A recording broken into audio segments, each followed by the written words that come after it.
आप सभी को मेरा नमस्कार। आज जो मैं कहानी लेकर आई हूँ उसका नाम है कुत्ते की पूंछ। ये कहानी लिखा है लेखक यशपाल ने। अगर आपको ये कहानी पसंद आए और मेरे द्वारा किया हुआ प्रयास अच्छा लगे तो कृपया इस चैनल को सब्सक्राइब कर लीजिएगा और वीडियो को लाइक कर दीजिएगा एंड शेयर कर दीजिएगा। चलिए सुनते हैं कहानी कुत्ते की पूंछ। श्रीमती जी कई दिन से कह रही थी उल्टी बयार फिल्म बहुत चर्चा है, देख लेते तो अच्छा था। देख आने में एतराज़ न था, परंतु सिनेमा शुरू होने के समय अर्थात 6:30 बजे तक तो दफ्तर के काम से ही छुट्टी नहीं मिल पाती। दूसरे शो में जाने का मतलब है बहुत देर से सोना, कम सोना और अगले दिन काम ठीक से न कर सकना। लेकिन जब उल्टी बयार को 7वां हफ्ता लग गया तो यह मान लेना पड़ा कि फिल्म अवश्य ही देखने लायक होगी। उजली चांदनी में सूनी सड़क पर सामने चलती जाती अपनी बौनी परछाई पर कदम रखते हुए चले जा रहे थे। जिक्र था फिल्म में कहाँ तक स्वाभाविकता और कितनी कला है। कला के विषय में स्त्रियों से बात की जा सकती है, खासकर जब परिचय नया हो, परंतु स्वयं अपनी स्त्री से जिसे आदमी रग रोए से पहचानता हो, बहस या विचार, अदल बदल, लेन देन, विनिमय का क्या मूल्य। श्रीमती को शिकायत है, दुनिया भर के सैकड़े लोगों के से बहस करके भी मैं उनसे कोई बहस नहीं करता। मैं उन्हें किसी योग्य नहीं समझता। इस अभियोग का बहुत माकूल जवाब मैंने सोच डाला। जिस आदमी से विचारों की पूर्ण एकता हो उससे कैसी बहस। इस उत्तर से श्रीमती को बहुत दिन तक संतोष रहा कि वो चतुर समझे जाने वाले पति के समान विचार के कारण वे भी चतुर है, परंतु दूसरों पर बहस की संगीन चला सकने के लिए पति नाम के रेत के बोने पर कुछ अभ्यास करना भी तो जरूरी होता है। इसलिए एक दिन खींच कर बोली, बहस न सही आदमी बात तो करता है, हमसे कभी कोई बात ही नहीं करता। सो पति होने के टैक्स चुकाने के लिए अपनी स्त्री के साथ कला का जिक्र कर चांदनी रात का खून कर रहा था। मैं कह रहा था और वे हूँ कर हामी भर रही थी। अचानक वे पुकार उठी, यह देखा।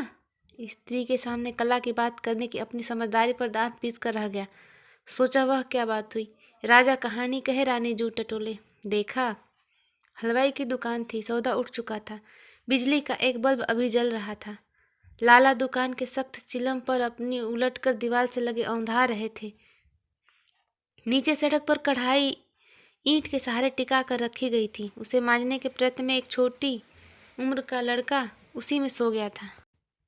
कालिख से भरा जूना उसके हाथ में थमा था और उसकी बाह फैली हुई थी। दूसरा हाथ कड़े को थामे था। कढ़ाई को घिसते घिसते लड़का औंघा गया और फैली हुई बाह पर सिर रखकर सो गया। एक कुत्ता कढ़ाई के किनारे बच रही मलाई को चाट रहा था। मैं देखकर परिस्थिति समझने का प्रयत्न कर रहा था कि श्रीमती जी ने पिघलते हुए स्वर में क्रोध का पुट देकर कहा, देखते हो जुल्म, क्या तो उस बच्चे की उम्र है और रात के 1 बजे तक यह कढ़ाई जिसे वह हिला नहीं सकता उससे मजाई जा रही है। मेरी बाह में डाले हुए हाथ पर बोझ दे वो कढ़ाई पर झुक गई और लड़के की बाह को हिला उसे पुचकार कर उठाने लगी। लड़का नींद से चौंक कर झपाटे से कढ़ाई में जून के रगड़े लगाने लगा, परंतु श्रीमती जी के पुचकारने से उसने नींद भरी आंख उठाकर उनकी ओर देखा। मेरी इस बात को अपने समझने योग्य भाषा प्रकट करने के लिए बोली, हाय, कैसे पत्थर दिल होते हैं जो इस उम्र के बच्चों को इस तरह बेच डालते हैं। और इस राक्षस को देखो, बच्चे को मेहनत पर लगाकर खुद सो रहा है। फिर बच्चे को पुचकार कर साथ चलने के लिए पुकारने लगी। इस गुलगप्पाड़े से लाला की आंख खुल गई। नींद से भरी लाल आंखों को झपकाते हुए लाला देखने लगे, पर इससे पहले कि वे कुछ बोले या समझ पाए, श्रीमती जी लड़के का हाथ थाम ले चले। फिल्म और कला की चर्चा श्रीमती जी की करुणा और क्रोध के प्रवाह में डूब गई। कानूनी पेशा होने के कारण कानून की जद ख्याल आया, समझाया, कम उम्र बच्चों को उनके माँ बाप की अनुमति के बिना इस प्रकार खींच ले जाने से पुलिस के झंझट में पड़ना होगा। राजा और समाज के कानून से जबरदस्त कानून है स्त्रियों का। पति को बिना किसी हील हुज्जत के स्त्री सब कुछ हुक्म मानने ही पड़ते हैं। श्रीमती जी ने अपना कानून अड़ाकर कहा, इसके माँ बाप आकर ले जाएंगे, हम कोई लड़के को भगाने थोड़े ही लिए जा रहे हैं। लड़के इस पर जुर्म करने को किसी का क्या हक है, यह भी कोई कानून है। लाला आँख झपकाते रहे और हम उस लड़के को लिए चले आए। लाला बोले, क्यों नहीं, यह नहीं कह सकता, शायद कोई सरकारी अफसर समझकर चुप रहे हों। लड़के से पूछने पर मालूम हुआ कि दरअसल उसके माँ बाप थे ही नहीं, मर गए थे। कोई उसका दूर का रिश्तेदार उसे लाला के यहाँ छोड़ गया था। दूसरे रोज लाला बंगले के अहाते में हाजिर हुए, बोले कि यूँ तो माई बाप आप हैं, लेकिन यह मेम साहब की जाती है। लड़के के बाप की तरफ से लाला के 60 रुपए आते थे, वह मर गया। लाला उल्टे अपनी गांठ से लड़के को खिला पिला कर पाल पोस रहे थे। लड़के की उम्र ही क्या है कि कुछ काम करेगा। ऐसे ही दुकान पर चीज दर उठा देता था, सुमेम साहब उसे भी उठा ले आई। लाला बेचारे पर जुल्म ही जुल्म है। उन्हें उनके 60 रुपए दिला दिए जाएं, सूद वे छोड़ देने को तैयार है, या फिर लड़का ही उनके पास रहे। बरामदे के फर्श पर जूते की ऊंची एड़ी पटक भौं चढ़ाकर श्रीमती जी ने कहा, ऑल राइट। इसके बाद शायद वे कहना चाहती थी 60 रुपए ले जाओ, पर स्थिति नाजुक देखकर बीच में बोलना पड़ा। लाला, जो हुआ अब चले जाओ, वरना लड़के भगाने और क्रुएल्टी टू चिल्ड्रन, बच्चों को प्रति निर्दयता के जुर्म में गिरफ्तार हो जाओगे। आहते के बाहर जाते हुए लाला की पीठ से नजर उतारकर श्रीमती जी ने विजय गर्व से मेरी ओर देखा। उनका अभिप्राय था, देखा, तुम खामखा डर रहे थे, हमने कैसे सब मामला ठीक कर दिया, कुछ तुम समझ भी नहीं सकते। लड़के का नाम था हरुआ। श्रीमती ने, यह नाम ठीक नहीं लगा, नाम होना चाहिए हरीश। लड़के की कमर पर केवल एक अंगूछा मात्र था, शेष शरीर ढका हुआ था मैल के आवरण से। सिर के बाल गर्दन और कानों पर लटक रहे थे। लाइफ बॉय साबुन की झाग में धूल धूल कर वह मैल बह गया और हरीश सांवला सलोना बालक निकल आया। दरबान के साथ सैलून में भेजकर उसके बाल भी छटवा दिए गए। विशु के लिए नई कंघी मंगाकर पुरानी कंघी हरीश के बालों में लगा दी गई। विशु के कपड़े भी हरीश के काम आ सकते थे, परंतु लड़कों में 4 बरस का अंतर काफ़ी रहता है। खैर, जो भी हो, हफ्ते भर में हरीश के लिए नई नेवी कट कॉलर के 3 कमीज और नेकर सिल गए। उसके असुविधा अनुभव करने पर भी उसे जुराब और जूता पहनना पड़ा। श्रीमती जी ने गंभीरता से कहा, उसके शरीर में भी वैसा ही रक्त मांस है जैसा कि किसी और के शरीर में। उसका अभिप्राय था अपने पेट के लड़के विशु और से, परंतु इस कारण विशु आखिर पुत्र तो मेरा भी है। उन्होंने कहा, उसके भी दिमाग है, वह भी मनुष्य प्राणी है, उसे भी मनुष्य बनाना हमारा कर्तव्य है। हरीश से कोई काम स्वयं कर देने प्रसन्नता से उस समय वह मेरे ध्यान आकर्षित करती। लड़के में स्वाभाविक प्रतिभा है, यदि उसे अवसर मिले तो वह क्या नहीं कर सकेगा। हाँ, उस मजदूर का क्या नाम था जो अमेरिका का प्रेसिडेंट बन गया। मौका मिले तो आदमी उन्नति क्यों नहीं कर सकता। 4 वर्ष की आयु ऐसी नहीं जिसमें अधिकार का गर्व न हो सके या श्रेणी विशिष्टता का भाव न हो। अपनी जगह पर अपनी नीची स्थिति के बालक को अधिकार जमाते देख, अपनी माँ के दूसरे के सिर पर हाथ फेरते देख और हरीश को अपनी संपत्ति का प्रयोग करते देख विशु को ईर्ष्या होने लगी।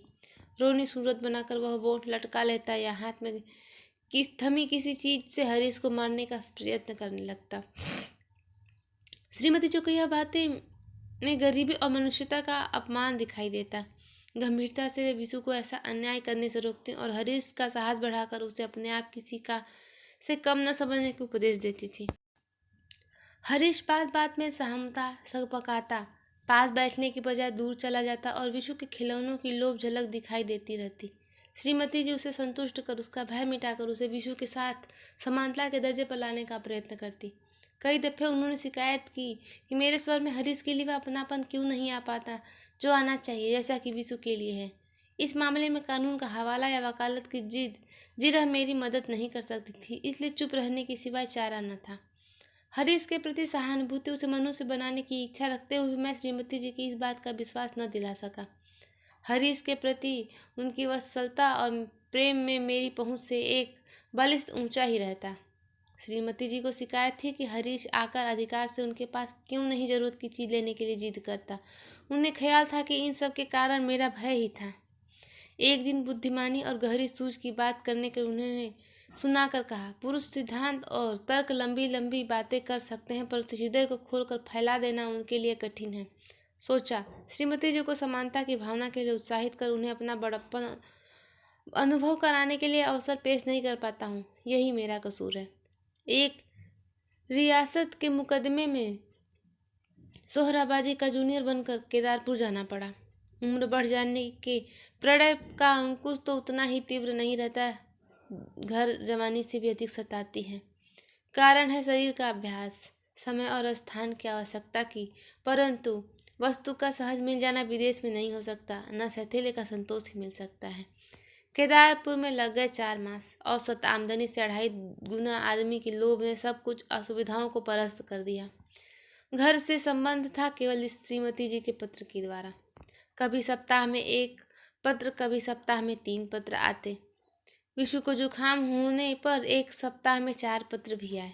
आरंभ के पन्नों में हरीश का जिक्र भी एक पैराग्राफ में रहता था, दूसरे पैराग्राफ में उसके संबंध में थोड़ी बहुत चर्चा।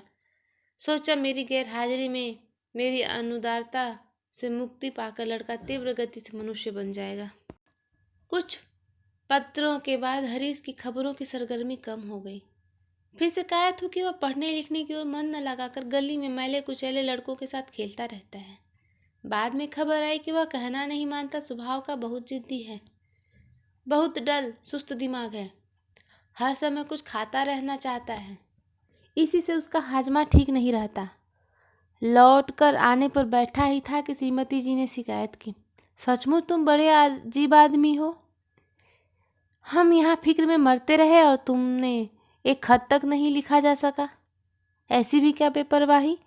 यहाँ यह मुसीबत कि लड़के को खांसी हो गई, 3 दफ़े डॉक्टर को बुलाना पड़ा था। घर में सिर्फ 2 तो नौकर हैं, वे घर का काम करें या डॉक्टर को बुलाने जाएं। इस लड़के को देखो, हरीश की ओर संकेत करके।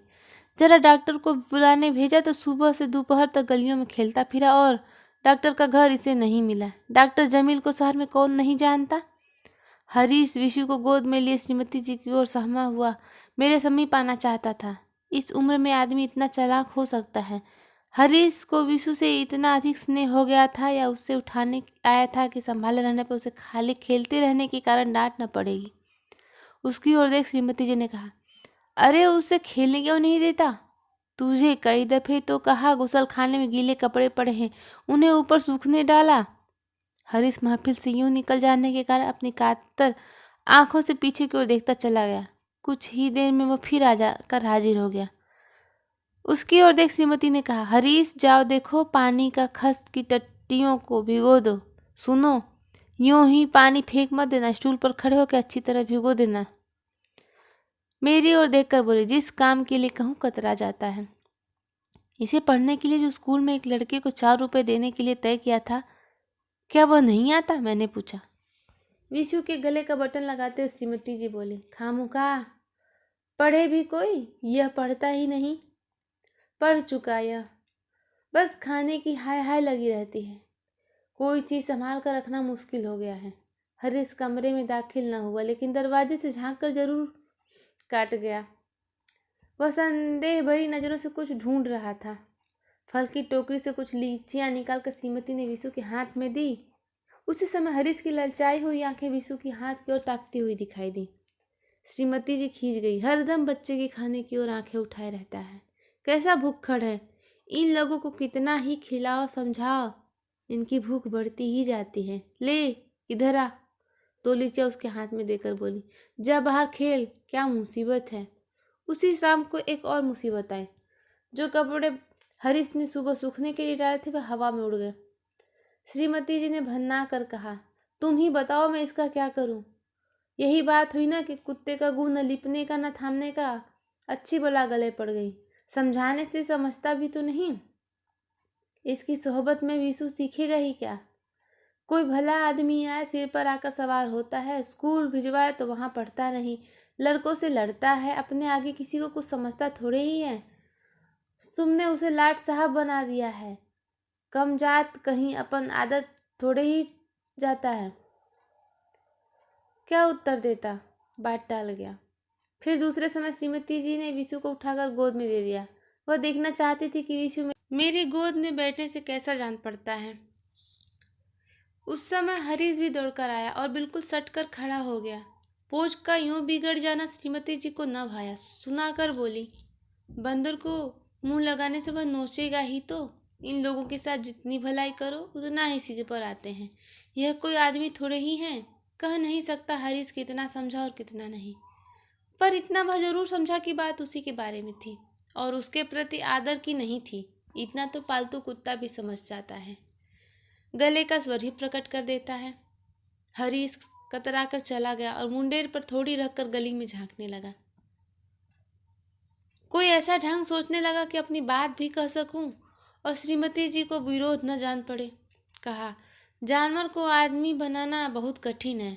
उसे पुचकार कर बुलाने में बुरा नहीं मालूम होता, क्योंकि उसमें दया का संतोष होता है, परंतु जब जानवर स्वयं ही पंजे गोद में रखकर मुंह चाटने का यत्न करने लगता है तो अपना अपमान जान पड़ता है। आवाज गर्म कर श्रीमती जी बोली, तो मैं कब कहती हूँ, उन्हें बात पूरी न करने देता तो जाने कितना लंबा बयान और जिरह सुननी पड़ती, इसलिए झट से बात काट कर बोला, ओहो, तुम्हारी बात नहीं, मैं बात कर रहा हूँ यह सरकार और मजदूर के झगड़ों की। मन में भर गए क्रोध की एक लंबी फुफकार में उन्होंने जानना चाहा। मैं बहाना तो नहीं कर पाया, इसलिए पूछा, सो कैसे? उत्तर दिया,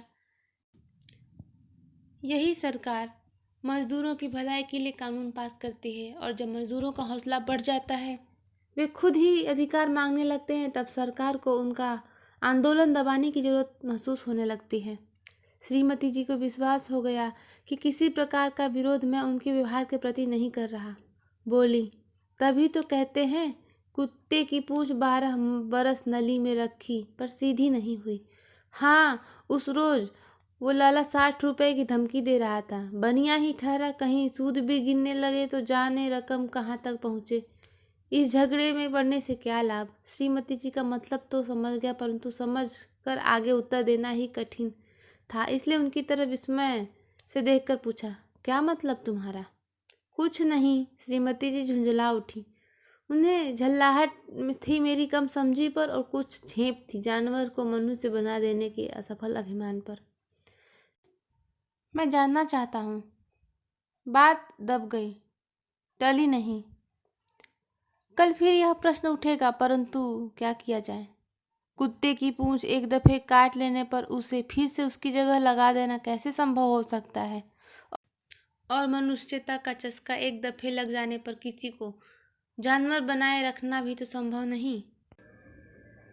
आपको ये कहानी कैसी लगी और मेरा प्रयास कैसा रहा, कमेंट करके ज़रूर बताइएगा। मिलते हैं अगली कहानी के साथ, तब तक के लिए धन्यवाद।